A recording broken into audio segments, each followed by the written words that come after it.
Hey there, guys. I put up a video very recently talking about my history with 2011s.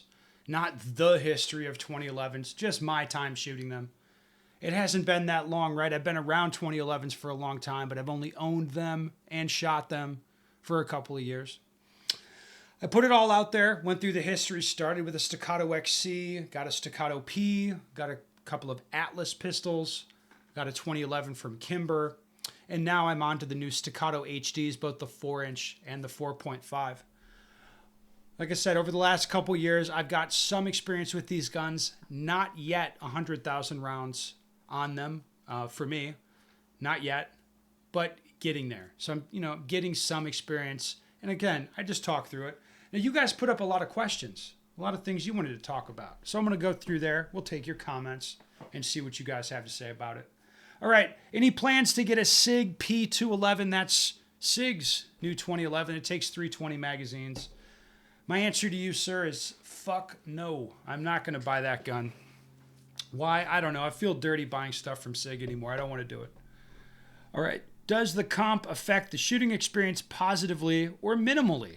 I'm on the fence about getting a 2011 comped versus uncomped. Okay, well, I would say in the case of the Staccato XC, comparing it to a P, the comp is noticeable. It's not super dramatic. I would say it's positive. It's a positive change. It doesn't make the gun excessively loud or violent or whatever. It doesn't make the gun really more annoying. It just makes it cycle a little bit nicer, I would say. Now, that's not always the case with 2011s. I've seen, especially in recent years, open guns, so guns purpose-built to shoot USPSA open. They shoot a heavier caliber. Usually it's like a 38 super gun. I've seen those be overcomped, where it's actually pushing down. Like the input you put into the gun is to bring it back up from the recoil. That's super annoying. That's super weird. Comps don't always improve the experience, but in the case of the Staccato XC, I would say it does. And it's like, to me, it's more worth it. It's an XC and a P aren't that different. It's just the XC is cooler because it has the comp. It's cooler and better. Like, let's be honest. All right, how many rounds does he shoot in his own personal training aside from his instructor courses? The last couple years, my round count has been high. I wouldn't say it's not like my personal training. As far as personal training where I'm just doing whatever I want and there's no like time pressure on me or there's nothing that I have to do. I don't get much time like that. I don't know, 40, 50 range days a year where I'll shoot, 500, 750 rounds per day. On top of that, I shoot between 300 and maybe 1,000 rounds a day when I'm teaching, depending, again, on what I'm doing. And then there'll be other times, other opportunities I have to shoot a lot. It's over 150,000 rounds a year is what I currently shoot, all up. Again, mostly that's not productive training. I wouldn't say that. It's not mostly productive training. It's mostly like doing demos or, fucking around with people. But yes, I do shoot a lot of ammo. All right. Is the 4.5, so the Staccato HD 4.5, is it a viable option for USPSA? I would say yes. So if you're friendly with the pistol, meaning you like the ergonomics of it, it fits you, I will say it shoots really nicely. Now, I don't know if you'd want that gun because it has the Series 70 trigger. It's the drop safe one, the Series 80. So it's got I think that's right. I can never remember. Anyway, because of the drop safe trigger, it's going to measure heavier than other 2011s. So you just may not like that part of it. But apart from that, if the ergonomics of the gun fit you, I think it'd be just fine for USPSA. It'd actually be a little bit interesting because I think it shoots fast, flat, and soft. It does all that stuff. All right, if you could only buy one of the Staccatos, which would you buy? Now, of course, that's going to depend on your use case. But to me, I bought the one that I thought was the coolest right away, which is the XC. I think the XC is the most interesting. It's the most fun. That's the one I bought first. That's the one I've shot it the most. I like it a lot. It is genuinely fun. That's what I would buy. All right. Love the content, Ben. What does the 2011 offer, in your opinion, that the Beretta 92 or Shadow 2 lack? Well, that's great. So the 2011 offers many things that these guns don't offer. That's because there's so many different people building them.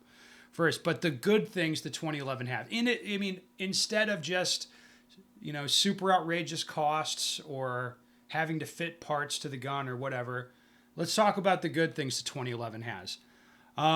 It's easier to keep an optic attached than it is to a Beretta 92. So like if you get, like in my case, the Staccatos, they come with a great optic mounting solution. The optics stay put. I've had no issues on my stuff. That's going to be a very different situation than the Beretta 92. If you buy something of that high quality, like Staccato, Atlas, I mean, granted, crazy money, you're going to have way less QC issues than the CZ stuff, right? That's what the Shadow 2s, you might get one that's beautiful, like the gun never jams, it's super accurate, everything is perfect. Or you might get a gun that it's not so great. I think the 2011s are a little bit more consistent in that way. Both the newer Berettas and the Shadow 2s, I think they can be a little rando as far as the extractors. Like you can have an extractor that's fitted well and everything is working. You shoot, 20,000 rounds, then it's difficult to get a new extractor to work. Whereas the 2011s, I think, is much easier to keep them running as opposed to the Shadow 2s. I know that's not a popular opinion among USPSA people. I think those people are fucking crazy. I think the 2011s are just less work than the Shadows and the Berettas. And that is especially in the days of minor 2011s. So we're shooting minor, so the 2011s break less. And we're putting optics on everything, so you need to have a good optic mounting solution. And the Berettas and the CZs basically don't. All right, let's keep going. Nice. Do you find you can shoot faster splits with less input pushing on the gun during, say, doubles drill on the better 2011s? Yes, I do find that. Side question, if one were to attempt to do the same splits using a Glock 47, would there need to be more input pushing on the frame of the gun to achieve the same result? No, I think the input is different. It would, like, the timing of it would be different, but I don't know that it'd be more input. All right. Curious if you notice any difference between the flat and curved triggers or if you prefer one over the other. I, for no real reason, prefer curved, but I don't care that much. I've obviously noticed a difference. I have different guns with different trigger shoes. I don't have a strong preference one way or the other, but if you're going to make me pick, I'd probably pick curved just because I like the way it fits me on most guns. Any interest in getting a Nighthawk like the BDS-9 for comparison? Yeah, some. I don't know how hard I'm going to work to do that, but yeah, I could do that. Someone needs to send Steger a GTO 211 and see if it's worth 2,400 compared to. Oh God, I just don't want to shoot the SIG stuff. Don't want to fucking deal with it. Let's see what else we got.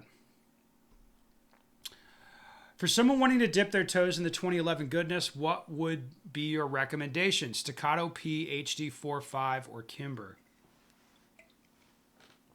Well, it kind of depends on you. If you handle the Staccato P and the Kimber and you just like the Kimber better, buy the Kimber. All right? If you think they're about equal, probably buy the Staccato because, like, I know the warranty is really nice. But between those guns, you could just go for the one you like the look or feel of, and you're going to have a really similar experience, I think. I don't think it's going to matter that much. Of the Staccatos, which would you say you'd prefer for a match? Yeah, the problem there is the comp on the XCs. Like, I know the XC isn't a good choice for USPSA, but the way you talk about the HD 4.5 makes it sound like it might be the one to pick. Yeah, the 4.5 might be the one to pick because I really like the way the gun reciprocates. I like the way it shoots. Again, the sticking point for people would probably be the trigger. Like, I don't know if people would just dig the trigger that much because you can tell it's just a little bit harder than the non-drop safe triggers. So I don't know if people would like that as much. But to me, the 4.5 is an interesting choice. Appreciate your opinion, and I know I'll get beat up after this, but I have all the Staccatos and they're not that special. Well, that's not a crazy thing to say. It's just a freaking gun, dude. It's an overpriced gun. Look what's wrong with that. Worth the price point? Absolutely not. Yeah. I think that's fair to say Staccatos are expensive or like not really worth it. Are there better 2011s for less money? Probably. I'm sure there are. You can always buy a thing for less money, guys. 100%. I think it all boils down to what someone shoots best, regardless of the brand and price. My father's response to me wanting a newer model shotgun for skeet. Son, it's the Indian, not the bow. Dude, fuck your dad. He just didn't want to buy you an expensive shotgun. Man, fuck that motherfucker. I'm kidding. All right. 100,000, not 100,000 rounds and 30K. Great reviews. Oh, yeah, the guns are expensive and the ammo's expensive. Sorry, guys. Great reviews. The Staccato HDs are the only true 2011 for left-handed people. That might be right. Joel wants one, I think. I think he'll get an HD 4.5. Ben gets tons of cool products from companies who want them to test their gear. Any company that makes microphones is more than welcome to send him one. Otherwise, feeling like someone is talking to me while I'm in a tumble dryer that's turned on is fine too. Yeah, that's fine. Maybe somebody will send me a mic. Did Ben post a video talking about his match? No. Results? No. How it went? No, I didn't post any of that. I don't normally. I've really come around to 2011s, though I still love my Glocks. The first one I got was the XC as well. Right now, my favorite gun is the Staccato HD P4.5. They have come a long way. For the most part, they're very reliable now. I'd love to have an Athena, but I can't justify the cost. Who do you justify the cost to? Who? Do you fill out like a form and give it to somebody? Who are you justifying this shit to? I think Staccato is the max I will pay for a 2011. Okay, every week another 2011 company pops up, and that's due to the gross overpricing, making it very profitable. But I guess people keep paying it. Yeah, people are kind of dumb. People are real dumb, man.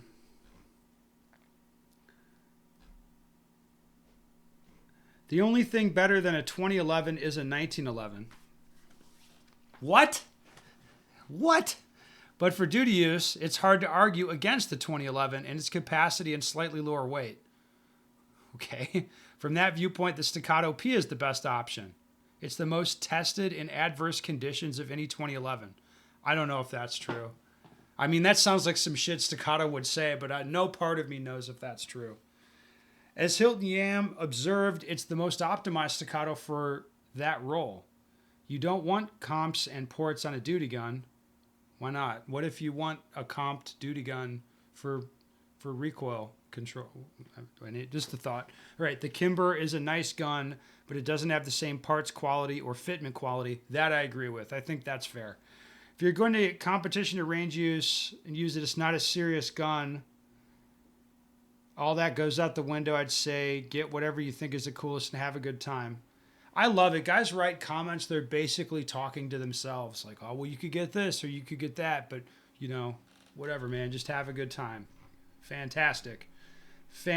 I love it. Ooh, here looks like a hot take. Staccato's customer service is trash, by the way. Made a warranty claim and it's been 3 days. No response. I call in and they tell me, oh, we're still reviewing cases. It takes us 2 to 3 days to reach out Monday to Friday. And if you don't answer well, we'll have to take another 2 to 3 days to reach back out to you. No weekend support either. I think, give it a minute, buddy. I think talk to them. I think they'll calm you down. This has not been my experience with Staccato. Maybe it's been yours. I don't know. But my experience with them has been different. All right, another comment here. In quotes, my backup Atlas. Words that will never cross my lips. I did put that in the video. I have an Athena as like a backup Atlas. This is kind of crazy to people. I understand that. Listen, guys, it feels like a legitimate business expense to me. It's way easier to buy things when you feel that way. Let's see what else we got here. Dude just rattled off 95,000 rounds, full auto, didn't even bat an eye. That, my friends, is just the 2011s. I'm in the wrong line of work. Yeah, I shoot a lot, guys. It's like, it's a double-edged sword because there's a lot of experiences. Like, I mean, if I sit back and look at it, like, oh, I got this gun, I get to shoot this thing, I'm doing this thing today. It's stuff that people would kill for. It'd be like, oh, man, I get to do this or that thing. But doing that kind of shooting, like shooting all the time, all day long, I don't appreciate it as much as maybe I should. I will say that. I will say that. The Prodigy is the 2011 we have at home. Ooh, buddy. Fuck that one. Ooh, no. Staccato seems like they have some durability problems. The new 4.5 isn't running. The extractor and another needed to be swapped. I'm not sold on Staccato. Yeah, I think Staccato is probably going to have as many problems as anyone else. But to me, the real selling point's the warranty. I think the warranty service is awesome. You guys saw me grinning like a fucking schoolgirl the other day when I got my XC back and they'd rebuilt the gun. The thing looks brand new. Like, well, think about it like this. What was that gun? The gun was north of $4,000 new, which is crazy. I'll admit it. That's crazy money for that gun. Totally stupid. But then you shoot it a little bit and the gun, you know, I shot 35,000 rounds through it. You know, shooting it all day long. I leave it in my truck, in the bed of the truck for like a month on end. So it's not a shock when they look at the gun like, ooh, the front sight's rusted and this screw's missing and this thing is wrong. I'm not shocked about that because I'm not super nice to the gun. And in my world, guns are kind of consumable. So I get a gun, I shoot the gun. After a while, it's going to be ratty. I'm not going to shoot it anymore and it'll just sit. That's the way that I typically use guns. Okay, so I just, you know, shoot the XC, blah, blah, blah. After a year and a half, a bunch of rounds, the gun just looks a little bit ratty. It's like, that's the way it goes to me. But then sending it back to Staccato for free, and then they rebuild it, put on a new grip module without, they didn't even talk to me about any of that. They fixed everything that was wrong with the gun, even though, again, over the natural course of time, like in my head, I kind of used the gun up. But they refurbished it, made it perfect, and sent it back to me. And now I feel like I got a new gun. So the upfront, like more than $4,000, you're like, fuck, it's stupid. It's way too much money. But now, in hindsight, you know, hindsight being 2020, I can look back at that year and a half and be like, well, it was a bunch of money up front. You know, I shot the gun, had a good time, and now the gun's rebuilt. And it's like, I'm way less bent about the $4,000. Way less bent about it now. Right? That's just my 2 cents. Anyway. Anything else good here? Anything interesting? No, nothing. Anyway, I hope I answered most of your 2011 questions. You guys like the banter. I'll be back with some more videos later.